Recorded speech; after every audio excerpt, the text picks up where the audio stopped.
अगर Karachi circular railway या इस तरीके के जो रैपिड बस ट्रांजिट मंसूबे हो गए, ये आपके बहुत सारे मसाइल हल कर देंगे। यकीनन कराची के लिए ये बड़ा तोहफा होगा। शायद कराची वाले इसलिए भी शिकवा करना है कि इससे पहले भी कई ऐसे मंसूबे उनसे वादे किए गए लेकिन हुए नहीं। खैर, इस मंसूबे के तहत सर्कुलर रेलवे के लिए बगैर फाटक एक नया ट्रैक बिछाया जाएगा। हर 6 मिनट बाद ट्रेन स्टेशन पर आएगी। इस मंसूबे से यौमिया 3 से 5 लाख मुसाफिरों के मुस्तफीद होने का इम्कान है। इस ट्रेन का रूट क्या होगा, इस रिपोर्ट में जानिए। कराची वालों, अब तो खुश हो जाओ, ये है जदीद सहूलतों से आरास्ता कराची सर्कुलर ट्रेन जो आ रही है आपके शहर में। ये कोई छोटा मंसूबा नहीं है, पूरे 44 किलोमीटर तवील है, जिस पर 250 अरब रुपए लागत आएगी। 100 अरब का तो सिर्फ इंफ्रास्ट्रक्चर बनेगा और ये 18 से 24 माह में मुकम्मल होगा। चलिए अंदर चलते हैं। मॉडर्न केसीआर इंटरनेशनल लेवल की होगी। ये ट्रेन डीजल से नहीं, बिजली से चलेगी। कराची सर्कुलर रेलवे का ट्रैक रिग रोड स्टेशन से शुरू होगा, जो Depot Hill, Gulistan Jauhar, Urdu science college, Gilani station, Nazimabad, Orangi station और साइड से होती हुई बल्दिया, वजीर मेंशन, सिटी स्टेशन और फिर कैंट पहुंचेगी। ट्रैक के रूट पर आने वाले तमाम फाटक खत्म करके उनकी जगह अंडरपासेस और ओवरहेड ब्रिजेस बनाए जाएंगे और ये पूरा प्रोजेक्ट पब्लिक प्राइवेट पार्टनरशिप पर बनेगा। एक ट्रेन में 800 मुसाफिरों के बैठने की गुंजाइश होगी। पहले मरहले में 25 ट्रेनें चलाई जाएंगी जो 30 स्टेशन को कवर करेंगी। हर स्टेशन का फासला 1.5 किलोमीटर होगा। केसीआर से रोजाना 4,75,000 मुसाफिरों को सहूलत मुयस्सर आएगी। तो इस मामले पे मजीद बात करने के लिए हमें ज्वाइन किया है कराची की एक बड़ी तनावर आवाज़ अमीर जमात इस्लामी कराची हाफिज नईमुर रहमान साहब ने। हाफिज साहब अस्सलाम वालेकुम, सुबह बखैर, बहुत शुक्रिया नया दिन के लिए वक्त निकालने के लिए। हमें ये बताइए कि जो कराची वालों को मिलता है उन्हें वो 10 साल कबल मिल जाना चाहिए था, लेकिन वो हम कहते हैं ना कि दुनिया से बहुत पीछे है, इसलिए कराची तो पाकिस्तान से भी बहुत पीछे है। आप रावलपिंडी चले जाएं, आप पेशावर चले जाएं, यहाँ पे ये तमाम के तमाम तर मंसूबे शुरू हो चुके हैं, चल रहे हैं अपनी अपनी खामियों के साथ, अपनी अपनी खूबियों के साथ, लेकिन कराची में अब जाके इसकी ग्राउंड ब्रेकिंग सेरेमनी हुई है, फीता अब कटा है। तो मुतमईन है आप इस मंसूबे से? बिस्मिल्लाहिर्रहमानिर्रहीम, बहुत शुक्रिया। देखें, कराची के एक शहरी की हैसियत से किसी भी मंसूबे की ग्राउंड ब्रेकिंग हो तो मुझे खुशी होती है कि चलें यार अब काम शुरू हो जाएगा। लेकिन जब मैं इन पार्टियों का एटीट्यूड देखता हूँ और इनका ट्रैक रिकॉर्ड देखता हूँ, चाहे वो ये देखें, ये पहली मरतबा इफ्तिताह नहीं हुआ और पहली मरतबा कराची सर्कुलर रेलवे की बात नहीं हुई। मेरे पास पूरी डिटेल मौजूद है कि कोई कम अज़ कम ऐलानात 12 से 15 मरतबा हो चुके हैं 2004 से लेकर आज तक। और पिछले साल ही तो नवंबर में शेख रशीद अहमद साहब एक इफ्तिताह करके गए थे। तो जो इफ्तिताह वो करके गए थे सर्कुलर रेलवे की बहाली का, उस एक साल में उस पर कितना काम हुआ है ये भी तो कौम के सामने आए। दूसरी बात यह है कि जिस मंसूबे की ये बात की जा रही है कि जिसमें अंडरपास भी होंगे, जिसमें पुल भी बनेंगे, जिसमें पटरियों को रिहेबिलिटेट भी किया जाएगा, बल्कि पूरा इंफ्रास्ट्रक्चर तब्दील किया जाएगा, ये एक बहुत बड़ा मंसूबा है। ये आज से नहीं है। पहले जापान की कंपनी के साथ मिलकर जायका वालों ने एक फिजिबिलिटी बनाई थी और उसके बारे में एक तकरीबन फाइनल हो गया था। लेकिन उनका पहला काम ये था, उन्होंने कहा कि इस ट्रैक के ऊपर जितने लोग आबाद हैं, हज़ारों की तादाद में ख़ानदान, उनका एक रिहेबिलिटेशन प्लान है जो इसके अंदर इंक्लूडेड है इन पैसों में। उस रिहेबिलिटेशन प्लान पे सूबाई हुकूमत ने कोई काम नहीं किया और वफाकी हुकूमत भी तमाशा देखती रही।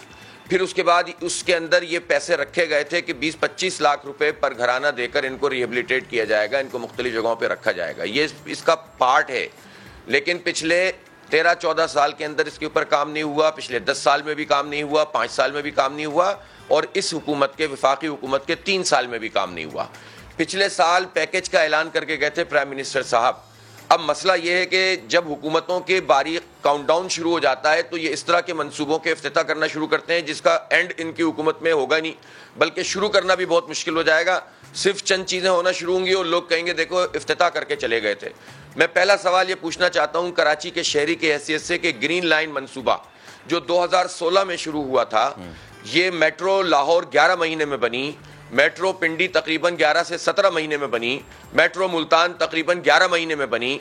मेट्रो पेशावर 2 साल, सवा 2 साल के अंदर बनी और ये सब बड़े बड़े ट्रैक थे और ये नवाज शरीफ साहब के ज़माने में ये सारे मंसूबे शुरू हुए थे और एक पेशावर का पीटीआई का था। भाई इन सब जगहों के ऊपर आप 11 महीने में पूरे 20-20, 25-25 किलोमीटर के आप इंफ्रास्ट्रक्चर भी बना देते हैं और बसें भी ले आते हैं और बल्कि मेट्रो ट्रेन चल गई लाहौर में। कराची ने क्या कसूर किया है कि 2.5 साल नून लीग ने इस पर काम नहीं किया, यानी काम जो किया बस तो चल नहीं सका।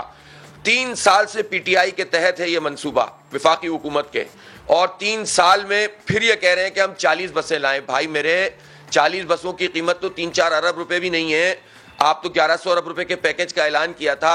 ये लॉलीपॉप हमें क्यों दिए जाते हैं? हमें बताएं ग्रीन लाइन है कहाँ? अभी तो नुमाइश तक आपने बनाया है। अब आप जो पहले ही बना हुआ था पिछली हुकूमत में बन गया था, बल्कि चोरियां हो गई। जो स्पेनिश कंपनी उसने कहा करप्शन हो गई है इसमें, इसका तो फॉरेंसिक ऑडिट होना चाहिए। 16 अरब रुपए का मंसूबा 25 अरब और 25 अब ये 50 अरब तक चला जाएगा, हमें पता भी नहीं चलेगा हमारे टैक्सों के पैसे। इसका रिस्पॉन्सिबल कौन है? इसीलिए मैं पूछना चाहता हूं इमरान खान साहब से, कल वो इफ्तिताह करके गए, किसी मंसूबे का इफ्तिताह होता है तो उसका कोई कॉन्ट्रैक्टर होता है क्या? वो मुझे बता सकते हैं कि केसीआर का कॉन्ट्रैक्टर कौन है, इसका कंसल्टेंट अब इस वक्त कौन है, इसको कौन सी कंपनी बनाएगी? ये पाकिस्तान रेलवे अब नहीं बना रहा तो ये कौन सी कंपनी बना रही है? कौन इसका स्टेक होल्डर, कौन इसका कस्टोडियन होगा? सूबाई हुकूमत के साथ इनकी क्या चीज तय पाई है? कराची ट्रांसफॉर्मेशन प्लान में जब पीटीआई और पीपल्स पार्टी साथ होते हैं तो ये मंसूबा तो अब ब्लैक एंड व्हाइट में हमारे सामने आना चाहिए था। हम इतना धोखा खाए हुए हैं और इन्हीं लोगों से खाए हुए हैं कि उसके बाद हमें एतबार नहीं है। लेकिन हमें खुशी ये होती है कि काश ये मंसूबा बन जाए। लेकिन मैं एक शहरी की हैसियत से भी और कराची के जितनी चीज़ों को पिछले अरसे से देख रहा हूँ और इन पार्टियों की संजीदगी को देख रहा हूँ, इसलिए मुझे पता है कि ये भी एक धोखा होगा हमारे साथ, ये भी एक फ्रॉड होगा हमारे साथ। हमें लॉलीपॉप पकड़ाए जा रहे हैं, इसलिए मुझे उम्मीद नहीं है। अल्लाह करे हो जाए तो मैं खुश हो जाऊंगा, पूरा शहर खुश हो जाएगा। लेकिन ये सिर्फ पॉलिटिकल टैक्टिक्स है कि अब आपका काउंटडाउन शुरू हुआ है तो आप इस तरह के मंसूबों का ऐलान कर रहे हैं। किसी को अपने घर से मोहब्बत होती है तो पहले दिन से उसका मसला हल करता है। अभी तो और मसलों पे भी मैं बात करूंगा। मुझे बताएं केसीआर पर 3 साल से पीटीआई ने और पीपल्स पार्टी ने क्या किया है? सिंध हुकूमत का तो क्या रोना है, ये तो कराची को से लेना जानते हैं, देना नहीं जानते हैं। लेकिन विफाक को भी हमने पिछले 3 साल में 8,100 अरब रुपए टैक्स दिया है कराची के लोगों ने, 8,100 अरब रुपए। इसके सिले में आपने हमें क्या दिया है? और ये जो इतने बड़े बड़े मंसूबे हैं ज़ाहिर 2 साल में आप नहीं कर सकते मुकम्मल, आप 4 साल में भी नहीं कर सकते, जबकि आपका जो कंडक्ट है आप 10 साल में भी नहीं कर सकते। इसलिए हमें धोखा मत दीजिए। अब काम ग्राउंड पे नजर आएगा तो हम समझेंगे कि हमारी राय गलत थी। लेकिन अभी तो इन्होंने रिहेबिलिटेशन प्लान के लिए कुछ नहीं किया, लोगों को ले जाकर बसाएंगे कैसे? अभी तक तो इन्होंने जो है वो कॉन्ट्रैक्टर फाइनल नहीं किया। इन सवालों के जवाब मिलेंगे तो हम समझेंगे ये संजीदगी है, वरना पॉइंट ये सियासी पॉइंट स्कोरिंग है। आप डॉलर जब 170 रुपए कर देते हैं, जब आप महंगाई बढ़ा देते हैं, प्रेशर आता है, उस प्रेशर में से हवा निकालने के लिए आप इस तरह के मंसूबों के इफ्तिताह करते हैं और हम बेवकूफ़ बनते हैं। बिल्कुल। अच्छा, ये आपने तमाम तर सवालात उठाए, कोशिश हम करेंगे कि ज़रूर इनके जवाबात लें। अभी हालिया दिनों में आपकी एक जगह एक सेमिनार में गुफ्तगू थी, आपने यकीनन जिसको कहते हैं सबको लपेट में लिया। तो जिस वक्त मुशर्रफ साहब की हुकूमत थी उस वक्त भी इस तरीके के ऐलानात हमने सुने थे, और वो जो आपकी गुफ्तगू थी मैं चाहूँगा कि वो भी आप नाजरीन तक पहुँचाएँ हमारे शो के तवस्सुत से, कि उस वक्त भी इस तरह का प्लान लाया जा रहा था, उस वक्त कम लागत में लाया जा रहा था, लेकिन उस वक्त किसने मना किया ये प्लान लाने से? हमें इतना डिले और डिले होता रहा, ज़रा इस पर भी ज़रा हमें बताइए। देखें, कराची का जो ओवरऑल मसले का हल है ना, वो सिर्फ केसीआर भी नहीं है और मेट्रो बस भी नहीं है। इसका मसला मास ट्रांजिट सिस्टम है। मास ट्रांजिट सिस्टम में जो आपके 4 बड़े ट्रैक हैं, जो नेमतुल्लाह खान साहब ने इस पूरे आइडिया को कंसीव किया था और उस पर वर्किंग शुरू कर दी थी, और ये जो इस वक्त जिस जगह ग्रीन लाइन बन रही है, ये ग्रीन लाइन भी बेसिकली ट्रेन का सिस्टम ही बनना था। अच्छा। जिसमें अंडर द ग्राउंड और ओवरहेड ब्रिजेस के साथ मिलकर ये ट्रेनें चलनी थी। यहाँ से लेकर जो है चलनी थी आपको टावर तक, फिर एक सोराबकोट से एक इसी तरह का इसका पूरा रूट था, एक कायदाबाद से एक रूट था, इस तरह 4-5 रूट थे जिसमें ट्रेन भी चलनी थी, बसें भी चलनी थी। इसको सर्कुलर रेलवे से इंटरकनेक्ट होना था और फिर इस तरह से ये पूरा का पूरा सिस्टम चलना था। इस ट्रैक एक जगह के लिए जो कि सोराबकोट से लेकर टावर तक जानी थी, उस पर एक कंपनी के साथ बातचीत हो गई थी फाइनल, चाइना की कंपनी से। उस कंपनी ने चाइना के एक बैंक से $538 मिलियन 40 साल की डेफर पेमेंट के ऊपर लोन भी सैंक्शन करवा दिया था। सब फिजिबिलिटी तैयार हो गई थी, मुशर्रफ साहब का जमाना था। उसमें फिर बाबर गौरी साहब, फारूक सत्तार साहब, इशरतुल इबाद साहब की मौजूदगी में और सेक्रेटरी थे विफाकी, उनकी मौजूदगी में एक मीटिंग हुई जिसको फाइनलाइज करना था। जब ये चीज़ फाइनल होने लगी तो हमारे ही शहर के लोगों ने उस पर इख्तलाफ किया। जो अपना कहते हैं, उन्होंने ही कहा कि नहीं साहब इसको तो बीओटी पे हो जाना चाहिए, और विफाकी सेक्रेटरी के साथ मिलकर इस प्रोजेक्ट को डिले कर दिया गया, और इसके नतीजे में ये प्रोजेक्ट कराची में नहीं आ सका। ये 2004 की बात है, आज जो है वो 17 साल गुजर चुके हैं। ये लाहौर में बन गई है मेट्रो ट्रेन, लेकिन कराची में जिस काम को होना था और जिस पर इतनी बड़ी वर्किंग, हालांकि ये नेमत साहब का काम नहीं था, लेकिन जो शहर का वाली वारिस होता है वो अपना काम नहीं भी होता, अपना इख्तियार नहीं भी होता, तो उस पर वर्किंग करता है, मेहनत करता है, और उसके नतीजे में कोई ना कोई चीज़ बनाकर ले आता है।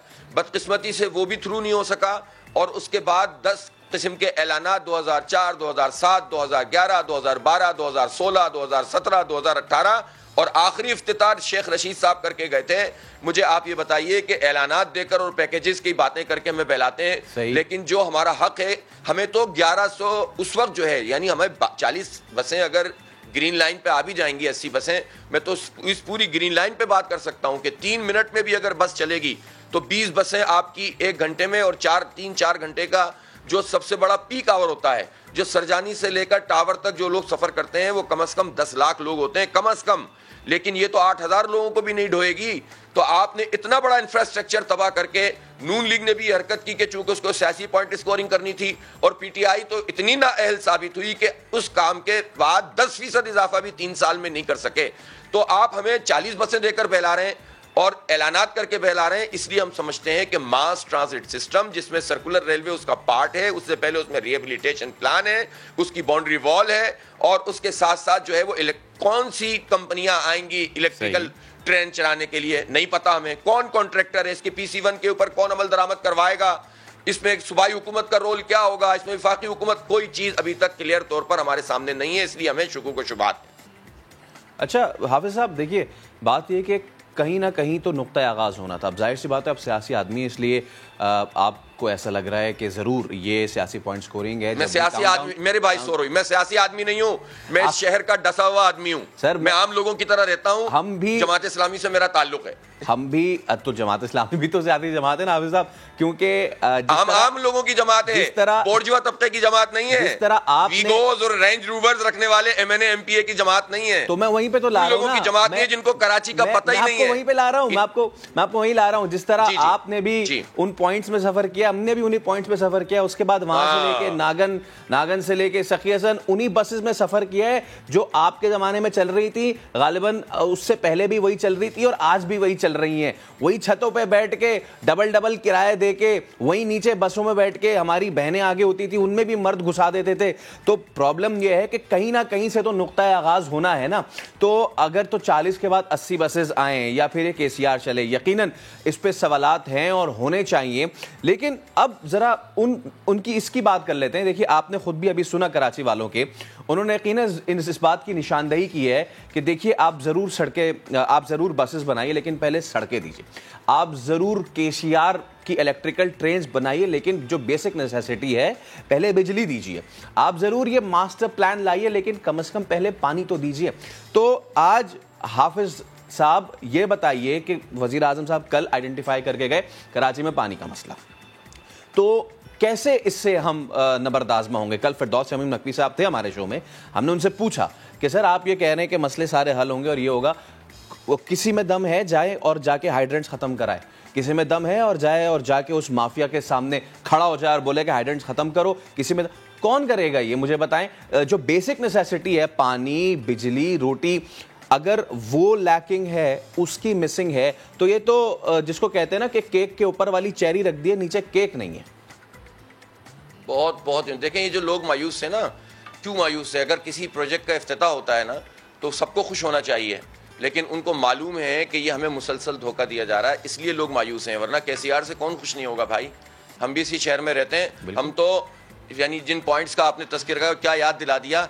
110 पॉइंट तो सिर्फ कराची यूनिवर्सिटी में चलते थे, केटीसी के कराची ट्रांसपोर्ट कॉर्पोरेशन। ये कोई पिछली सदी यानी 2 सदियों पुरानी बात नहीं कर रहा, ये अभी 10-15 साल 20 साल पुरानी बात है, 25 साल पुरानी बात है।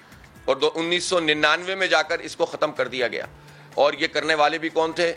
जो इस वक्त वफाकी हुकूमत में पीटीआई के इत्तेहादी एमक्यूएम, उनके बशीर फारूकी वजीर ट्रांसपोर्ट थे। उनके ज़माने में जब कराची में उनका होल्ड था, मुकम्मल कंट्रोल था, पूरा ताकत थी, तो हमारी केटीसी ख़त्म हो गई, हमारी सर्कुलर रेलवे बंद हो गई। ये हक़ाइक़ हैं, इसलिए लोग मायूस होते हैं। आपने पानी की कितनी खूबसूरत बात की।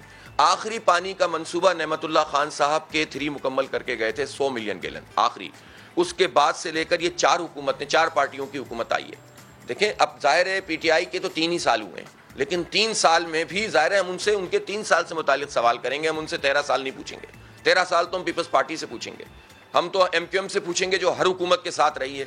एक बूंद, एक कतरा पानी का इजाफा K3 के बाद कराची शहर में नहीं हुआ। K4 मंसूबे का भी वही तस्करा। कल प्राइम मिनिस्टर ने कहा कि मुझे चेयरमैन वापडा ने कहा है कि हम 2 साल में मुकम्मल करेंगे।